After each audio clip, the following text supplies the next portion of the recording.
Okay बच्चों, good afternoon to all. Today's our lecture topic is production planning and control, and this is chapter number 7 in industrial engineering. Very important topic for the exam point of view. तो हमें बेटा इसमें detail में पढ़ना है what is production and what is production planning and what is control. Okay, and what are the objectives and what are the benefits of production planning and control. तो हमें इन चीजों को डिटेल में आज के टॉपिक में पढ़ना है. तो बच्चों स्टार्ट करते हैं. सबसे पहले हमें अपना टॉपिक का पता होना चाहिए कि आज के लेक्चर में हमने क्या क्या करने जा रहे हैं. प्रोडक्शन प्लानिंग एंड कंट्रोल का meaning, objective and what are the benefits. और उसके बाद जो हमें कवर करना है वो है what are the functions of production planning and control. ये चीजें हैं जो आज हम कवर करने जा रहे हैं. Now start from the first point, that is the meaning of production planning and control. बच्चों जैसा कि आपको सभी को शो होगा कि प्रोडक्शन प्लानिंग कंट्रोल इसमें दो मेन वर्ड है. एक तो प्रोडक्शन प्लानिंग और दूसरा production control. Production planning and production control are both are different concepts, not same. Okay, इसको आपने मिक्स नहीं करना. देखते हैं क्या है इसमें. सबसे पहले देखिए प्रोडक्शन प्लानिंग में हमने क्या करना होता है. It involves what to produce, when to produce and how much to produce and more. Production planning में हमने ये प्लान करना है कि हमें कितना प्रोड्यूस करना है और कहाँ प्रोड्यूस करना है और क्या प्रोड्यूस करना है. ठीक है. और इसके बाद ये एक तरह का आपका लॉन्ग टर्म व्यू होता है प्रोडक्शन प्लानिंग. ठीक है जी. To fully optimize the production flow. इसके अकॉर्डिंग हम तय करते हैं कि हमें क्या बनाना है, कब बनाना है और कितना बनाना है. और जो दूसरा पॉइंट है आपका प्रोडक्शन कंट्रोल, वो क्या तय करता है, वो ये बताता है हमें it production control uses different control techniques to reach optimum performance from the production system to achieve throughout targets. इसका मतलब है कि जो प्रोडक्शन कंट्रोल है ये आपकी ए सेट ऑफ कंट्रोलिंग टेक्निक्स हैं. ये क्या है, सेट ऑफ कंट्रोलिंग टेक्निक्स हैं जो हेल्प करती हैं ऑप्टिमल परफॉर्मेंस को अचीव करने में. ऑप्टिमम परफॉर्मेंस को अचीव करने में आपके प्रोडक्शन सिस्टम में, अगर आप किसी चीज की प्रोडक्शन करना स्टार्ट कर रहे हैं, आपने इंडस्ट्री लगाई है, मशीन लगाई है, तो ये जो कंट्रोल टेक्निक्स हैं, ये एक सेट ऑफ टेक्निक्स हैं, ये इंश्योर करती हैं कि आपकी जो प्रोडक्शन आ रही है वो मैक्सिमम आ रही है, ऑप्टिमम आ रही है. ठीक है जी. अब इसमें हमने देखना है कि what are the objectives of PPC. हम क्यों पढ़ते हैं प्रोडक्शन प्लानिंग कंट्रोल, क्यों इतना इंपॉर्टेंट टॉपिक हो जाता है. ठीक है. These all are the objectives which make very important PPC. ठीक है. ये इन्हीं ऑब्जेक्टिव्स के कारण हमारा जो प्रोडक्शन प्लानिंग कंट्रोल है वो बहुत ज्यादा इंपॉर्टेंट हो जाता है सभी स्टूडेंट्स के लिए पढ़ना. देखिए स्टार्ट करते हैं वन बाय वन. सबसे पहले इससे हमें क्या हेल्प मिलती है, effective utilisation of resources, steady flow of production का एक यूनिफॉर्म फ्लो बन जाता है. एस्टिमेट द रिसोर्सेज, एस्टिमेशन के लिए हम यूज करते हैं टू इंश्योर ऑप्टिमम इन्वेंटरी मैंने आपको पहले ही बताया था, जो हमारी स्टोर में आपके रॉ मटेरियल की मैनेजमेंट होती है उसको हम इन्वेंटरी बोलते हैं. And minimise wastage of raw materials, improves the labour productivity, helps to capture the market, facilitates quality improvement. All are these are, and in the last results in consumer satisfaction. ये सारी चीजें हैं जो बहुत ज्यादा important बना देती हैं पीपीसी को. तो आपको ऑब्जेक्टिव्स क्लियर होने चाहिए तभी आप आगे चल सकते हैं. कुछ मेन ऑब्जेक्टिव्स को मैंने यहाँ पे लिखा है जो सबसे ज्यादा इंपॉर्टेंट है, वो देखिए आप. सबसे जो है ऑप्टिमम यूटिलाइजेशन ऑफ कैपेसिटी. उस जो भी हमारे पास रिसोर्सेज हैं उसको हमने ऑप्टिमम उसका यूज करना है, उसके लिए हम पीपीसी को स्टडी करेंगे. देन इन्वेंटरी कंट्रोल क्या आपका स्टोर मैनेजमेंट टेक्निक है. इसमें आपका कोई वेस्ट ना जाए, जो भी प्रोडक्ट आपके प्लांट में है उसको आपने सिस्टमेटिकली वे से मैनेज करना है. थर्ड है इकोनॉमी इन प्रोडक्शन टाइम. जो आप किसी प्रोसेस को कंप्लीट करने के लिए टाइम लगा रहे हैं वो आप मिनिमम होना चाहिए, तभी ये मैक्सिमम इकोनॉमी बन पाएगी. इंश्योर क्वालिटी को इंश्योर करने के लिए बहुत जरूरी हो जाता है पीपीसी की study. And last to establish routes and schedules for work. Proper routes and schedules बनाने के लिए भी हम क्या करते हैं, पीपीसी को स्टडी करते हैं। और इन द लास्ट देखिए time, quality and cost parameter को स्टडी करने के लिए भी हम पीपीसी को स्टडी करते हैं। अब आ जाता है topic what are the benefits. Benefits of production planning and control क्या है। देखिए सबसे पहले जो हमने ऑब्जेक्टिव में है, कुछ कुछ आपके वही पॉइंट हैं, वही आपके रिपीट होंगे। देखते हैं, improved organisation for regular and timely delivery. ठीक है जी।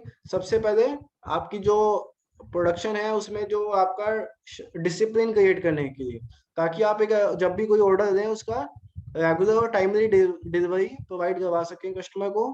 Second, better supplier communication for raw material procurement.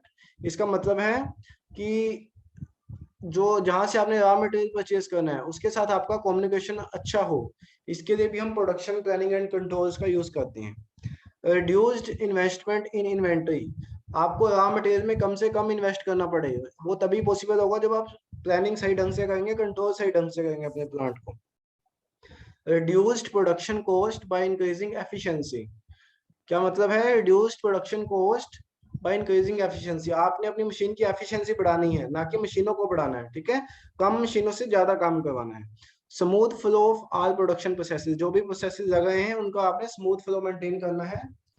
Then reduce wastage, waste of resources, हमने वेस्ट को कम से कम करने की कोशिश करनी है। And in the last, production cost saving and that improve the bottom line. हमने कॉस्ट को कम से कम करने की कोशिश करनी है अपने प्रोडक्ट के। अब आ जाते हैं मेन जो आज का इंपॉर्टेंट टॉपिक है, what are the production planning control functions. क्या क्या फंक्शन है प्रोडक्शन प्लानिंग कंट्रोल के, वो देखते हैं हम यहाँ से। सबसे पहले जो सबसे इंपॉर्टेंट है फंक्शन, वो है आपका रूटिंग, जिसको हम कहते हैं प्रोसेस प्लानिंग भी, प्रोसेस प्लानिंग और routing. Then second one loading, after that scheduling, combining functions, dispatching, follow up, corrective action and replanning. These all are the functions of production planning and control. और हमारे syllabus में ये detail में भी हैं, इनके ऊपर अलग से भी क्वेश्चन आ जाते हैं कई सभी फंक्शंस के ऊपर, तो हम इनको डिटेल में भी पढ़ेंगे कि क्या है रूटिंग, क्या है loading and what is the scheduling. Start करते हैं रूटिंग से। हमने पहले डिस्कस किया कि रूटिंग का नाम है प्रोसेस प्लानिंग भी, अलग अलग नामों से क्वेश्चन आ जाता है, कई बार प्रोसेस प्लानिंग पूछ लेता है या फिर रूटिंग पूछ लेता है आपको। तो आपको पता होना चाहिए क्या है आपका रूटिंग, रूटिंग प्रोसेस क्या चीज है। देखिए रूटिंग में आ जाता है बेसिकली आ जाता है इसमें the determination of where each operation on a component part sub assembly or assembly is to be performed results in a route for the movement of manufacturing road through the factory। इसमें हमें ये पता लगता है कि जो हम product बना रहे हैं, कंपोनेंट बना रहे हैं, असेंबली बना रहे हैं या फिर सब असेंबली बना रहे हैं, वो आपकी फैक्ट्री के किस कॉर्नर पे बन रही है। ठीक है, और उसको हम किस रूट से, जो उसकी मैन्युफैक्चरिंग हो रही है उसकी मूवमेंट किस रूट से हो रही है। ठीक है, काफी बड़ा एरिया होता है हमारी वर्कशॉप्स का, तो उसमें हमने प्रॉपर इसकी रूटिंग देनी होती है। जब हम किसी प्रोडक्शन प्रोसेस की प्रोडक्शन प्लानिंग कंट्रोल बनाते हैं, चार्ट बनाते हैं, तो उसमें हमें सबसे पहले रूटिंग सेट करनी होती है। Prior determination of these routes is the jobs of the manufacturing engineering function. क्या कह रहे हैं, जब भी हम कोई काम स्टार्ट करते हैं मशीन के ऊपर, तो उसका सबसे पहले हम रूट चार्ट बनाते हैं कि हमें ये रूट से होके गुजरना है, इन मशीनों से होके गुजरना है, इन कॉर्नर से होके गुजरना है वर्कशॉप के, इस काम को पूरा करने के लिए। ठीक है, उसके बाद हमें दिक्कत नहीं आती है कंट्रोल करने में प्रोसेस को। अब उसके बाद आ जाता है सेकंड फंक्शन, इंपॉर्टेंट फंक्शन है काफी, loading. Production control, production planning and control, and the second function is loading. Loading क्या होती है, once the route has been established, जब हमारा रूट बन के तैयार हो जाता है, the required can be loaded. अब जो वर्क है, work required can be loaded against the selected machine. जो हमने मशीन सेलेक्ट की है रूट में अपने, हमने उन मशीन्स को काम असाइन करना है अब। ठीक है, and the total time required to perform the operation is computed by multiplying the unit operation times given on the standard process sheet by the number of parts to be processed. और अब क्या करना है, हमने work station पे जितनी मशीनें हैं उनको काम असाइन कर दिया और उनका टोटल टाइम रिक्वायर्ड निकालना है। ठीक है जी, टोटल टाइम की हमने कैलकुलेशन करनी है मल्टीप्लाई करके, कि एक चीज, एक जॉब को बनाने में इतना टाइम लगाया, तो जितनी जॉब्स हैं उसके साथ हम मल्टीप्लाई कर देंगे मशीन की टाइमिंग को, तो टोटल हमारा टाइम निकल आएगा। ये हमें लोडिंग चार्ट की प्लानिंग पहले एडवांस से करनी होती है, ताकि हमारा हम उसको सही ढंग से कंट्रोल में कर सकें अपने पूरे प्रोसेस को।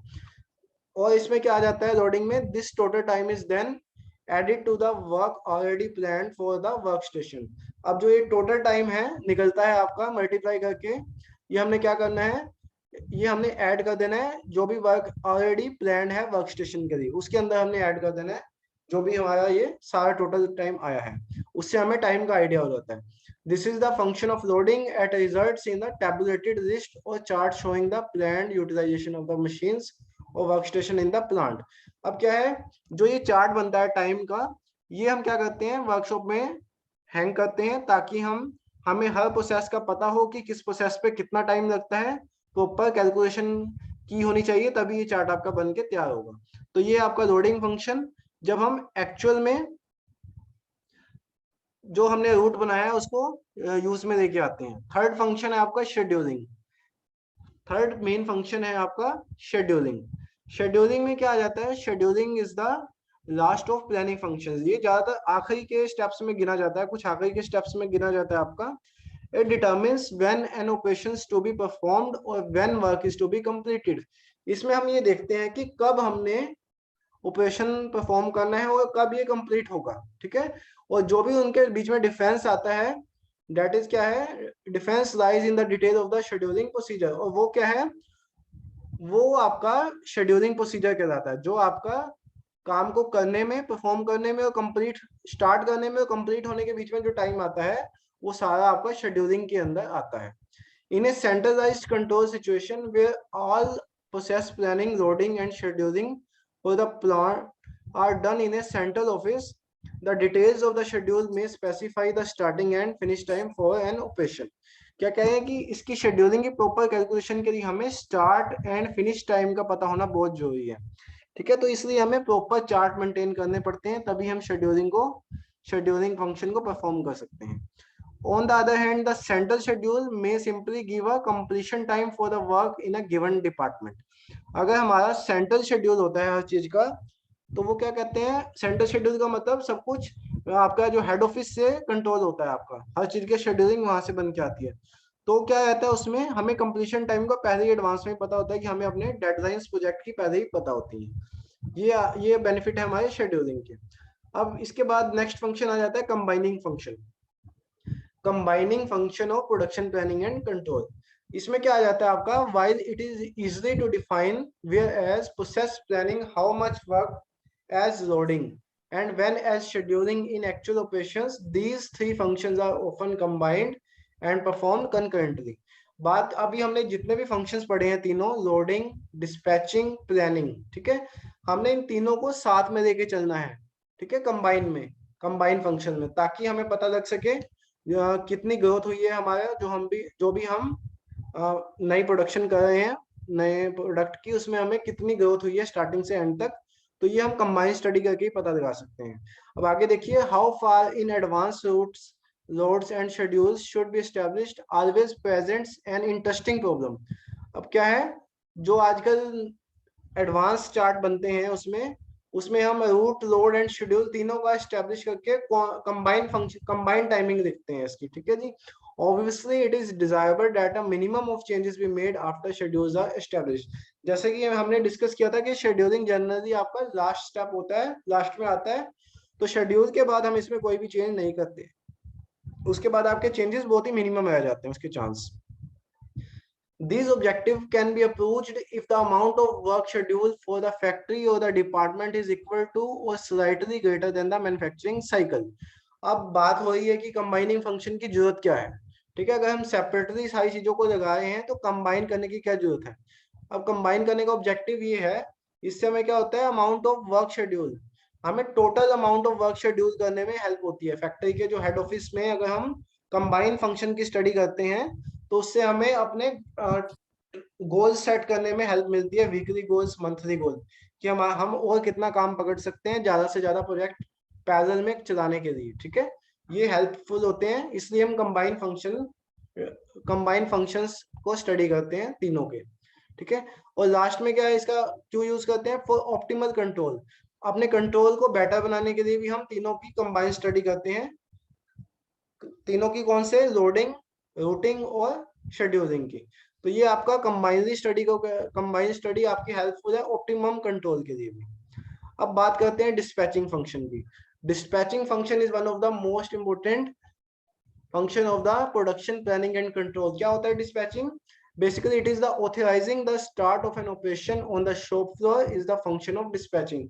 जब हमने स्टार्ट करने को बोला है तो हम किसी किसी वर्कर को, किसी मैनेजर को ऑथराइज्ड करते हैं उस काम के लिए, ठीक है। तो हम, वो क्या करता है, मैनेजर आगे कमांड देता है पूरी यूनिट को काम को स्टार्ट करने के लिए, अपने अपने जो भी हमें प्रोजेक्ट मिला हुआ है उसको स्टार्ट करने के लिए प्रोडक्शन को, तो उस प्रोसेस को कहते हैं डिस्पैचिंग स्टार्ट हो गई है हमारी। दिस फंक्शन में बी सेंट्रलाइज्ड, ये सेंट्रलाइज भी होता है कई जगह पे और डिसेंट्रलाइज भी होता है। अगेन इसका यूज क्या है, एग्जाम्पल से पता लगेगा हमें। Again using our machine shop example, the departmental dispatcher would authorize the start of each of the 3 machine operations. हम, हमारे वर्कशॉप में 3 अलग अलग मशीनें हैं और जो डिस्पैचर है उसने क्या करना है, तीनों की अलग अलग से कमांड देनी है फोरमैन्स को स्टार्ट करने के लिए और उनका रूट शेड्यूल बनाने के लिए, route schedule and then load करने के लिए उन मशीनों को अलग अलग से कमांड देने के लिए। जो वो कमांड किसने देनी है, डिस्पैचर ने, उसने किसको, तीनों फोरमैन को देनी है और फोरमैन ने तीनों मशीन को स्टार्ट करना है। तो ये है आपका डिसेंट्रलाइज डिस्पैचिंग का एग्जांपल, ठीक है। इसमें हम तीनों को अलग अलग कमांड दे रहे हैं और सेंट्रलाइज में क्या होता है, आपका एक कॉमन कमांड होती है सभी के लिए, हमने तीनों को एक साथ स्टार्ट करना है, तीनों को एक साथ बंद करना है। ये डिफरेंस है आपका सेंट्रल डिस्पैचिंग में और डिसेंट्रलाइज डिस्पैचिंग में। आगे एक फंक्शन हो, आई थिंक, हाँ जी, फॉलो अप। फॉलो अप बहुत मेन आपका फंक्शन हो जाता है। फॉलो अप, जो भी आप काम करते हैं उसका फॉलो अप बहुत जरूरी है। फॉलो अप मीन्स आप एक रिपोर्ट की फॉर्म में सारा जो भी आपने एक्टिविटी की है पूरे दिन की, उसको आप एक रिपोर्ट की फॉर्म में अपने सीनियर को सबमिट करते हैं। देखिए, the manufacturing activity of a plant is said to be in control when the actual performance is within the objectives of the plan performance. हम क्या करते हैं, हम एक रिपोर्ट बना के सबमिट करते हैं अपने सीनियर को और वो स्टडी करते हैं कि जो भी पैरामीटर्स आ रहे हैं आज के, वो सारे जितने हमारे टारगेट्स थे दिन के उनको अचीव कर रहे हैं या नहीं। अगर कम है तो हमें अगले दिन ज्यादा ध्यान देना पड़ता है पहले वाले टारगेट्स के ऊपर, ठीक है। When jobs are started and completed on the schedule there should be very little if any concern about the meeting of the commitments. क्या कह रहे हैं, जब भी हमारा नया आपका कोई भी जॉब स्टार्ट होता है या कंप्लीट होता है तो उसमें हम पहले ही उसमें कमिटमेंट सेट कर देते हैं कि ये हमारे टारगेट्स हैं और उसी के अकॉर्डिंग हम फॉलो अप लेते हैं अपने टीम से। Optimum operation of the plant, however, is attained only if the original plan has been carefully prepared to utilize the manufacturing facilities fully and effectively. क्या कह रहे हैं, हम किसी भी ऑपरेशन को ऑप्टिमम रूप से तभी चला सकते हैं जब हम उसका प्रॉपर फॉलोअप लेंगे, ठीक है। प्रॉपर फॉलोअप में क्या जाता है, इफेक्टिव कि जो भी हमारा मैन्युफैक्चरिंग फैसिलिटीज हैं वो अच्छे से इफेक्टिवली काम कर रहे हैं या नहीं कर रहे, उसमें लॉसेस तो नहीं आ रहे, या फिर आपके वर्कर्स लापरवाही तो नहीं बरत रहे, वो आपके आपके जॉब आवर्स के साथ जस्टिस कर रहे हैं या नहीं कर रहे, ये सारा जरूरी हो जाता है डेली की रिपोर्टिंग। तो इसको हम कहते हैं फॉलो अप। और लास्ट में हमारा आ जाता है प्रोसेस, जिसको हम कहते हैं करेक्टिव एक्शन। करेक्टिव एक्शन में क्या आ जाता है जी, करेक्टिव एक्शन होता है this is the key stone of any problem, this is the key stone of any production planning and control activity. अब हमने जितना भी काम कर दिया है उसमें कुछ ना कुछ कमी रह ही जाती है लास्ट में, हम चाहे कितना भी केयरफुली काम कर लें। तो करेक्टिव एक्शन में हमने चेक करना है उसमें जो भी हमें ऑप्टिमम प्रोडक्टिविटी कैपेसिटी को अचीव करना है, तो उसमें ऑप्टिमम शेड्यूल को अचीव करना है, ऑप्टिमम रूट तय करना है। तो जो भी उसमें हमें लूप होल दिख रहे हैं उसको हमने दूर करने की कोशिश करनी है, और जो हमें डेविएशन दिखाई दे रहे हैं अपने जो भी हमने टारगेट सेट किए थे और जो हमने रूट सेट किया था, अगर उससे थोड़ा सा भी हमें डेविएशन दिखाई देता है काम में होता हुआ, तो उसको हमें with in the control limit लेके आना है। ये हमने काम करना है करेक्टिव एक्शन के अंदर। और एक फंक्शन आता है आपका रीप्लानिंग, ये आपका जनरली हमेशा यूज नहीं होता, ये कभी कभी यूज होता है आपका। रीप्लानिंग एक करेक्टिव एक्शन नहीं है, ये करेक्टिव एक्शन से डिफरेंट है, बट ज्यादातर इसको लोग करेक्टिव एक्शन के साथ रिलेट कर देते हैं, वो हमने नहीं करना है। रीप्लानिंग क्या होता है, रिवाइज करते हैं इसमें हम रूट्स को, लोड्स को एंड शेड्यूल्स को, और एक न्यू प्लान बनाते हैं। और इसकी जरूरत कब पड़ती है, इसकी जरूरत पड़ती है जब मार्केट कंडीशंस चेंज हो जाती हैं, मैन्युफैक्चरिंग मेथड चेंज हो जाता है, और many other factors affecting the plant will often indicate that a new manufacturing plan is needed। ये तब हमें जरूरत पड़ती है जब आपकी कई तरह की कंडीशंस या फिर मेथड्स चेंज होते हैं, तब हमें रीप्लानिंग भी कई बार करनी पड़ जाती है। ये हमें जनरली हर प्रोसेस में रिक्वायर्ड नहीं होती। तो बच्चों ये हमारे मेन मेन फंक्शंस थे आज के टॉपिक के, तो जो हमने कवर किए हैं। ठीक है, तो इसका हमने ध्यान रखना है। और ये सारे फंक्शन बहुत ज्यादा इंपॉर्टेंट है for the topic production planning and control.